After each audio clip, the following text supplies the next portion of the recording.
Hello students, मेरा नाम है उमर शान और आप देख रहे हैं मेरा यूट्यूब चैनल। आज मैं आपके सामने पढ़ाने वाला हूं ऑप्टिमाइजेशन टेक्निक्स में quadratic forms of a function क्या होता है और इसको कैसे कैलकुलेट करते हैं, और इसके अंदर हम इसकी डेफिनेटनेस को चेक करेंगे।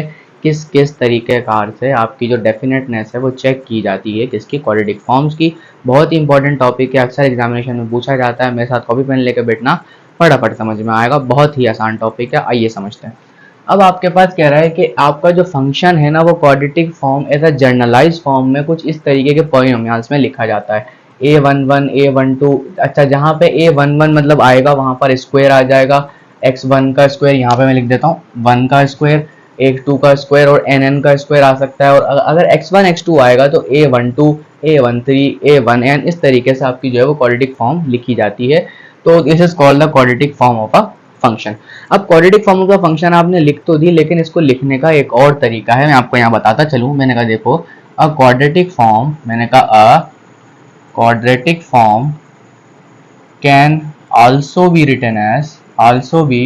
रिटन आपके पास एक और तरीके से लिखी जा सकती है। जैसे कि क्वाड्रेटिक फॉर्म मतलब आपका जो फंक्शन होगा वो basically x transpose into A matrix and सिर्फ एक्स मैट्रिक्स। जहां पे जो एक्स मैट्रिक्स होगा आपके पास क्या होगा बेटा, एक कॉलम वेक्टर होगा x1 x2 up to xn तक। तो बेसिकली आपका क्वाड्रेटिक फॉर्म ऐसा भी लिखा जा सकता है। और ये जो आपका a होगा ना, ये आपके पास क्या होगा, एक aij n क्रॉस n मतलब एक स्क्वायर मैट्रिक्स होगा। और कौन सा वाला, रियल सिमेट्रिक होगा बेटा। क्या होगा, रियल सिमेट्रिक मैट्रिक्स होगा। और आप जानते हो सिमेट्रिक मैट्रिक्स क्या होता है, उसका ट्रांसपोज निकालने पर कोई फर्क नहीं पड़ता। तो रियल सिमेट्रिक मैट्रिक्स होगा और आपका जो मैट्रिक्स होगा उसका जो ऑर्डर होगा ना बेटा वो ऐसा होगा, A I J is nothing but equal to, अगर आपके पास ए आई जे लिखा हुआ है और इसका मतलब आपका आई और जे आपस में इक्वल है तो आप उसको ऐसे ही लिखोगे। और अगर आपका ए आई जे लिखा हुआ है आप उसको 2 से डिवाइड करोगे जब आपका आई और जे बराबर नहीं होगा। और यहाँ पे मैट्रिक्स सिमेट्रिक है तो इसका मतलब साफ है कि ए आई जे हो या ए जे आई हो कोई फर्क नहीं पड़ना, क्योंकि मैट्रिक्स इज सिमेट्रिक। तो ये आपके पास जो है वो नेक्स्ट फॉर्म होती है क्वाड्रेटिक फॉर्म को लिखने की। उम्मीद करता हूँ यहाँ तक आपको समझ आया होगा, क्योंकि अब मैं आपके पास लिख के दिखाऊंगा, कुछ एग्जांपल्स लूंगा ताकि आपको समझ आए कि what is the quadratic form and how to calculate the quadratic form. उम्मीद करता हूँ यहाँ तक आपने लिख लिया होगा, नहीं लिया तो स्क्रीनशॉट लो, फिर मैं आगे चलता हूँ फटाफट से।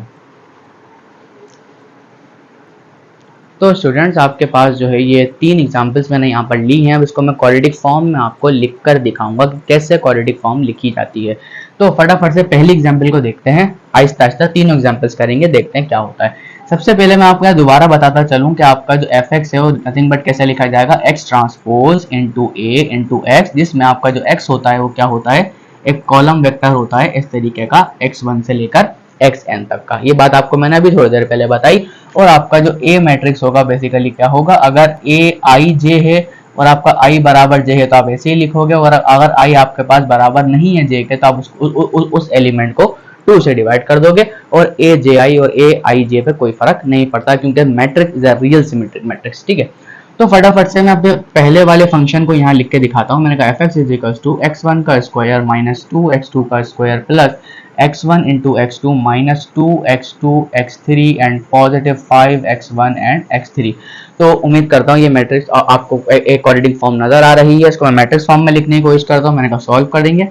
देखो सबसे पहले आपने क्या लिखना है बेटा, function is nothing but equal to, या फिर आप फंक्शन ना भी लिखो तो आपने क्या लिखना है, F X is equal to, ऐसा करो लिख लो, F X is equal to X का ट्रांसपोज, मतलब एक्स आपके पास क्या, अगर मैं इसका ट्रांसपोज निकालूंगा तो मेरे पास टोटल यहाँ पे कितने वेरिएबल्स हैं, x1 भी है, x2 भी और x3 भी, मतलब 3 एलिमेंट्स आएंगे मेरे पास। कौन कौन से, x1 x2 और x3। अब देखो ये मैंने ट्रांसपोज निकाला। ट्रांसपोज का मतलब होता है अगर आपके पास कॉलम वेक्टर है तो उसको रो वेक्टर में चेंज कर दो, तो this is called the transpose. और आपके पास यहाँ पे बीच में एक मैट्रिक्स आ जाएगा जो कि ए होगा, और इसके बाद आपने क्या लिखना होगा, एक कॉलम वेक्टर जो कि आपको पहले से दे रखा है, x1 x2 एंड x3। तो इस तरीके से आप इसको लिखोगे। अब यहाँ पे देखते हैं क्या होता है। देखो यहाँ पर आपके पास कुछ अरेंजमेंट ऐसी होती है, ये आपका फर्स्ट रो फर्स्ट कॉलम होता है, a11 a12 a13, इस तरीके से सारी चीजें आपके पास मालूम होनी चाहिए। तो देखो x1 का स्क्वायर क्या आएगा बेटा, ओनली 1 आ जाएगा। इसके बाद माइनस का 2x2 का स्क्वायर, डायगोनल में क्या होता है, आई और जे सेम होता है, मतलब माइनस का 2। और कोई यहाँ पर आपके पास 3 का स्क्वायर नहीं नजर आ रहा, तो मतलब यहाँ पे क्या लिखोगे 0। इसके बाद देखो x1 एंड x2 मतलब पहली रो और दूसरा कॉलम, पहली रो और दूसरा कॉलम मतलब ये वाला एलिमेंट है, यहाँ क्या लिखा हुआ है 1। जब आपके पास i और j बराबर नहीं है तो क्या करोगे, 1 लिखा हुआ है बेटा, 1 को कैसे डिवाइड कर दोगे, 2 से डिवाइड कर दोगे, ठीक है। इसके अलावा अगर मैं बोलता हूं आपके पास x12 और x21 दोनों के दोनों क्या है, सेम है, मतलब क्या आएगा, यहाँ पे भी 1/2 आ जाएगा, क्योंकि सेकंड रो फर्स्ट कॉलम बात तो एक ही है। इसके बाद यहाँ पे क्या आएगा, x1 एंड x3, क्योंकि पहली रो तीसरा कॉलम मतलब 5, यानी कि यहाँ पे कितना आएगा 5/2, अगर बराबर नहीं है तो 2 से डिवाइड करना है, ठीक है। इसके बाद यहाँ पे कौन सा एलिमेंट आएगा, 2 और 1, क्या आएगा यहाँ पे, क्या आएगा 2 और 3। अब 2 और 3 चेक कर लो कितना है, -2, मतलब -2 को 2 से डिवाइड कर दोगे। इस तरीके से यहाँ पे क्या आएगा बेटा 3 1, जो 1 3 था वही कितना हो जाएगा 3 1, मतलब यहाँ पे कितना आएगा 5/2, और यहाँ पे आपका कितना होगा 3 2, 3 2 2 3 आपस में बराबर होते हैं, -2 कितना हो जाएगा -2/2। तो this is called the quadratic form in the form of matrix, आपने लिखकर दिखा दिया, मतलब ये फंक्शन ऐसे लिखा जा सकता है। अब इसको थोड़ा सिंप्लीफाई में कर देता हूँ, मेरा देखो x1 x2 और x3 is nothing but equal to 1 1/2, यहाँ पे आपको आ जाएगा 2.5, यहाँ भी आपको आ जाएगा 0.5, इसको भी आप 0.5 लिख सकते हो, कोई मसला नहीं है। यहाँ पे आ जाएगा -2, यहाँ आएगा -1, यहाँ पे आपको आ जाएगा 2.5 बेटा -1 आ जाएगा, और यहाँ 0 आ जाएगा, और आप अपने मैट्रिक्स को x1 x2 और x3 ऐसे लिख सकते हो, कोई फर्क नहीं पड़ना। उम्मीद करता हूँ ये एग्जाम्पल आपके समझ में आ गया होगा, फटाफट से लिख लो फिर मैं आगे चलता हूँ। इसके बाद आपके पास जो है मेरे पास नेक्स्ट एग्जाम्पल है, नेक्स्ट एग्जाम्पल उम्मीद करता हूँ लिख लिया होगा, मिटा देता हूँ, आगे बढ़ते हैं। अब आपके पास जो है वो नेक्स्ट एग्जांपल कौन सी है, ये वाली। अब मैं इसको डायरेक्टली लिखने की कोशिश करता हूँ। मैंने कहा देखो आपका जो fx है वो किसके बराबर है बेटा, -3x1 का स्क्वायर एंड +2x2 का स्क्वायर एंड -3x3 का स्क्वायर, मतलब सारी टर्म स्क्वायर में है, तो सिर्फ और सिर्फ डायगोनल क्या एलिमेंट्स आप लिखोगे। तो कैसे लिखोगे बेटा, x1 भी x2 भी x3 भी है, x1 x2 x3, और यहाँ एक मैट्रिक्स बनेगा, और यहाँ पे कितना आ जाएगा x1 x2 और x3।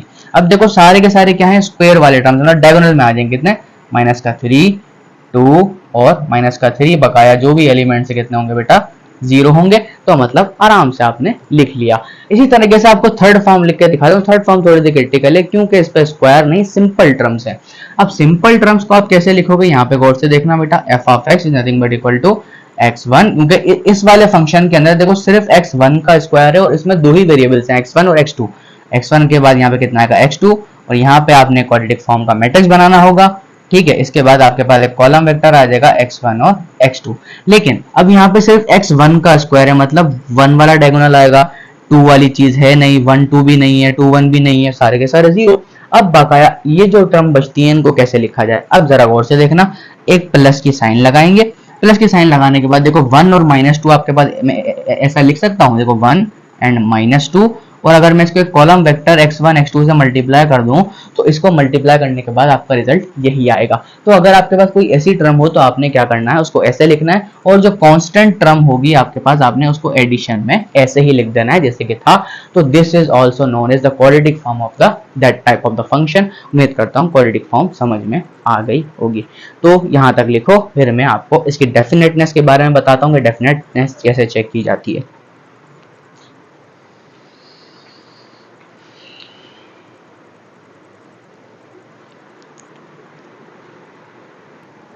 चलो स्टूडेंट्स, अब हम बात करते हैं डेफिनेटनेस पर। अच्छा, डेफिनेटनेस बहुत ज़्यादा आसान टॉपिक है। डेफिनेटनेस का मतलब होता है कि मैट्रिक्स आपका पॉजिटिव डेफिनेट है या फिर इनडेफिनेट है या नेगेटिव सेमी डेफिनेट है, डेफिनेट डेफिनेट है, जो भी आपको यहाँ पर सारी चीज़ें पता चलती जाएंगी। अब देखना कैसे, अगर आपके पास x transpose a into x, अगर ये 0 से बड़ा है, क्या है, अगर ये 0 से बड़ा है, किसके लिए, for all x not equal to 0, और आपके पास कोई x 0 नहीं था, लेकिन ये जो चीज है आपके पास अगर 0 से बड़ी है तो आप इसको क्या बोलोगे बेटा, पॉजिटिव डेफिनेट क्वाड्रेटिक फॉर्म बोलोगे। अगर आपके पास ऐसा है कि अगर x ट्रांसपोज और ax का रिजल्ट नेगेटिव आ जाता है, for all x not equal to 0, क्या बोलोगे बेटा, नेगेटिव डेफिनेट बोलोगे। ओके, इसके बाद अगर आपके पास इससे निकलने वाली वैल्यूज x ट्रांसपोज ax कभी कभी जीरो से बड़ी आती हैं और कभी कभी जीरो से छोटी आती हैं, ऐसा भी हो सकता है। इसकी मैं एग्जांपल लेके दिखाता हूं। मैंने कहा for all x not equal to zero, तो ऐसा आपके पास क्वाड्रेटिक फॉर्म क्या कहलाती है बेटा, इनडेफिनेट कहलाती है। ठीक है, इनडेफिनेटनेस कहलाएगी। अब आपके सामने एक एग्जांपल लेता हूं। मैंने कहा देखो मानो आपके पास x1 बराबर है x1 का स्क्वायर एंड माइनस 2x2 का स्क्वायर। मैंने कोई फंक्शन ले लिया आपके सामने। अब मैं क्या करता हूं, मैंने कहा इसके अंदर एक पॉइंट पुट करके देखता हूं। मैंने कहा एक दफा पॉइंट पुट करता हूं, मैंने कहा 1,1, तो इसका जो रिजल्ट आएगा आपके पास f ऑफ 1,1 का कितना आ जाएगा, देखो 1 का स्क्वायर और माइनस 2 का स्क्वायर मतलब कितना आएगा, -1, मतलब कितना आ रहा है, लेसर देन 0 आ रहा है। इसके बाद मैंने कहा एक और पॉइंट अपनी मर्जी से रख के चेक करता हूं। मैंने कहा 3, -1 रख के चेक करता हूं। मैं देखो 3 का स्क्वायर कितना आएगा 9, और यहाँ पे कितना आ जाएगा आपके पास -1 का स्क्वायर 2, 9 - 2 कितना आया 7। अब ये 0 से बड़ा आ रहा है, मतलब एक्स्ट्रा, मतलब ये जो क्वाड्रेटिक फॉर्म है इसका आंसर कभी 0 से छोटा आ रहा है, कभी 0 से बड़ा आ रहा है। इसका मतलब ये वाली जो क्वाड्रेटिक फॉर्म आपके पास होगी क्या होगी बेटा, इनडेफिनेट होगी। क्या होगी, इनडेफिनाइट क्वाड्रेटिक फॉर्म होगी। लेकिन ऐसी फॉर्म्स को इस वे में चेक करना थोड़ा सा टिपिकल हो सकता है। अगर आपके पास क्वाड्रेटिक फॉर्म बड़ी आ जाए तो उसको कैसे चेक करेंगे बेटा, तो यहाँ पे आपके पास एक टेस्ट लिखा हुआ है जिसका नाम है डेफिनेट यूजिंग पीएमटी। पीएमटी का मतलब होता है principal minor test. Principal minor test को हम बड़े अच्छे से तरीके से चेक कर सकते हैं। और अब यहाँ पर मैं इसको भी मिटा देता हूँ, स्क्रीनशॉट ले लो, क्योंकि ये काफी ज्यादा एमसीक्यूज में बातें पूछी जाती हैं, खास तौर पर कमीशन के एग्जामिनेशंस में या फिर गेट सीएसआई नेट में पूछी जाती हैं। ठीक है, अच्छा ये आपके पास समझ में आ गया होगा किस तरीके से होता है। इसके बाद मैं आपको एक और तरीका बताता हूँ इसकी डेफिनेटनेस को चेक करने का। अब इसकी डेफिनेटनेस को चेक करने का तरीका एक और ये भी हो सकता है, ये जो आपका ए मैट्रिक्स होता है ना, ए मैट्रिक्स, वो बेसिकली क्या होता है, मान लो A11, A12, A13, A21, A22, A23, A31, A32 and A33। तो आपके पास एक ये मैट्रिक्स होता है। मैं आपको 3x3 का मैट्रिक्स लेके बता रहा हूँ, बाकी सारे भी वैसे ही होता है। अगर आपके पास देखो मान के चलना, यहाँ में आपके पास मैं एक डिटर्मिनेंट 1 लेता हूँ, जो डिटर्मिनेंट 1 बराबर होगा डिटर्मिनेंट ऑफ A11। इसको बेटा मॉड मत समझना, ये कोई नेगेटिव का पॉजिटिव नहीं करेगा, ये सिर्फ डिटर्मिनेंट ऑफ 1 है। ठीक हो गया, डिटर्मिनेंट ऑफ 1 आप ऐसे निकालोगे, डिटर्मिनेंट 2 आप कैसे निकालोगे, ये शुरुआत की जो 4 एंट्रीज हैं इसके साथ, ये बेटा कहलाते हैं प्रिंसिपल माइनर्स। क्या कहलाते हैं, प्रिंसिपल माइनर्स कहलाते हैं। इसका डिटर्मिनेंट निकालोगे आप, और लास्ट में क्या करोगे, D3 निकालोगे जो कि डिटर्मिनेंट ऑफ A होगा। हाँ, अब ये 3 चीजें आप बड़ी आसानी से निकाल सकते हो, कितनी भी बड़ी फॉर्म आपके पास हो, कोई मसले वाली बात नहीं होगी। अब यहाँ पे देखना कि अगर आपके पास, ये मैं आपको कुछ की पॉइंट्स बताता हुआ चल रहा हूँ, बहुत ज्यादा इंपॉर्टेंट पॉइंट्स हैं। अगर आपका D1 0 से बड़ा होता है, ठीक है, अगर आपका D1 0 से बड़ा होता है और D2 भी 0 से बड़ा होता है और D3 भी 0 से बड़ा होता है, मतलब ये तीनों के तीनों का 0 से बड़े हैं, तो आपका जो क्वाड्रेटिक फॉर्म होगी वो क्या कहलाएगी बेटा, पॉजिटिव डेफिनाइट फॉर्म कहलाएगी। ठीक है, इसके बाद सेकंड वाली बात अगर आपसे कही जाए कि अगर आपका D1 जो है वो 0 से बड़ा है, लेकिन D2 0 या 0 से बड़ा होगा, D3 0 या 0 से बड़ा होगा, मतलब इन दोनों में से कोई एक डिटर्मिनेंट 0 हो सकता है। अगर ऐसा होता है तो आप क्या बोलोगे बेटा, पॉजिटिव सेमी डेफिनेट। क्या बोलोगे, पॉजिटिव सेमी डेफिनेट मैट्रिक्स होगा या क्वाड्रेटिक फॉर्म होगी। इसके बाद नेक्स्ट फॉर्म आती है, अगर आपसे कहा जाए कि अगर, यहाँ पे देखना और से, कि अगर आपके पास D1 0 से बड़ा हो और D2 0 से छोटा हो जाए और D3 0 से बड़ा हो जाए, क्या, D1 0 से बड़ा हो जाए, दूसरी D2 छोटा हो जाए और D3 0 से बड़ा हो जाए, तो ऐसी फॉर्म को आप क्या कहते हो बेटा, नेगेटिव डेफिनेट कहते हो। क्या कहते हो, नेगेटिव डेफिनेट। और इसी फॉर्म के अंदर एक और बात बताता चलूं कि अगर D1 आपका 0 से छोटा हो और D2 0 से छोटा या 0 के बराबर हो, D3 0 या 0 से छोटा हो और 0 या 0 से छोटा हो, तो ऐसे मैट्रिक्स को आप क्या बोलोगे, ऐसी क्वाड्रेटिक फॉर्म को क्या बोलोगे बेटा, नेगेटिव सेमी डेफिनेट बोलोगे। क्या बोलोगे बेटा, नेगेटिव सेमी डेफिनेट। और एक लास्ट फॉर्म बचती है जिसका नाम होता है बेटा इनडेफिनेटनेस।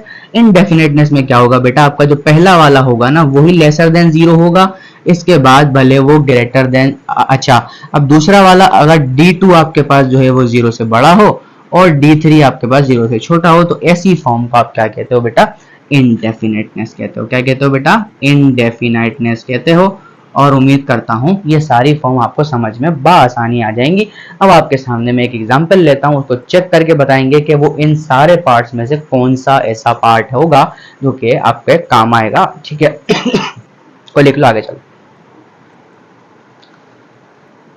चलो स्टूडेंट्स, आपके पास लास्ट एग्जाम्पल मैंने यहाँ पे उठाई है। अब मैं आपको कहना चाहता हूँ कि एक क्वाड्रेटिक फॉर्म आपके पास लिखी हुई है और अब आप इसको चेक करके बताओ ये कौन सी डेफिनेटनेस में आता है। उसकी डेफिनेटनेस चेक करनी है। कैसे चेक करेंगे? अभी आपको तरीके बताए बहुत सारे, उन्हीं सब में से लगा के चेक करूंगा, देखना कैसे। सबसे पहले इसको मैं चेंज करता हूँ क्वाड्रेटिक फॉर्म के अंदर, जो कि मैंने अभी आपको थोड़ी देर पहले बताई थी। वो कैसे होती है बेटा? F of x is equal to, पहला कितने वेरिएबल्स हैं बेटा? x1 भी है, x2 भी, x3 भी है, इसके अलावा एलिमेंट्स नहीं है। मतलब क्या होगा? x1, x2, x3 और यहाँ पे आपके पास एक बड़ा सा मैट्रिक्स आ जाएगा और यहाँ पे आप क्या लिखते हो बेटा? Column vector x1, x2 and x3। अब आपके पास जितने भी स्क्वायर वाली टर्म्स है वो डायगोनल में आ जाती हैं। माइनस का 3, पॉजिटिव का 2 और माइनस का 3 और x1 x2 का मतलब पहली रो दूसरा कॉलम, मतलब ये कितना हो जाएगा? 10/2। ओके, बराबर नहीं है, 2 से डिवाइड करना है। ठीक है, x1 x2 हो गया। अब x2 x1 यहाँ पर आता है, ये भी कितना हो जाएगा? 10/2। रियल सिमेट्रिक है। अब यहाँ पर क्या आने वाला है? ये वाली टर्म कितनी होती है बेटा? फर्स्ट रो थर्ड कॉलम मतलब 1 एंड 3 कितना आएगा बेटा? 6, मतलब 6/2 हो जाएगा। अब देखो 3 1 6/2 ये भी हो जाएगा। इस तरीके से यहाँ पे कौन सी आएगी?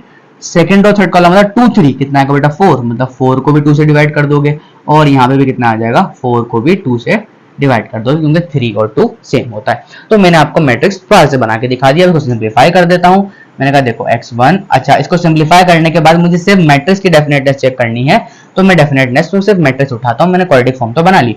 अब यहाँ पे चेक कर सकता हूँ। मैंने कहा देखो बेटा माइनस का 3, माइनस का 10/2 का मतलब कितना हो गया बेटा? माइनस का 5, यहाँ पे कितना हो गया? 3, यहाँ पे कितना हो गया? 5, यहाँ पे कितना हो गया? 2, यहाँ पे कितना हो गया? 2, ये कितना हो गया? 3, ये भी कितना हो गया? 2 और ये कितना हो गया? माइनस का 3। अब मैं इसको चेक करूंगा कि पॉजिटिव डेफिनेटनेस क्या होती है। तो A11 क्या, मैंने क्या बोला था आपको? D1 चेक करने के लिए क्या करोगे? A11 का डिटरमिनेंट चेक करोगे। तो -3 का डिटरमिनेंट कितना आएगा? नेगेटिव, मतलब 0 से छोटा आ रहा है, मतलब नेगेटिव से डिटरमिनेंट -3 आता है। इसके अलावा D2 चेक करोगे तो कितना चेक करोगे? इन चारों का डिटरमिनेंट चेक करोगे। माइनस का 3, माइनस का 5, 5 एंड 2, फिर कितना होगा? 3 × 2 कितना आएगा? माइनस का 6 एंड अगेन पॉजिटिव साइन, 5 5 25, मतलब क्या आ रहा है?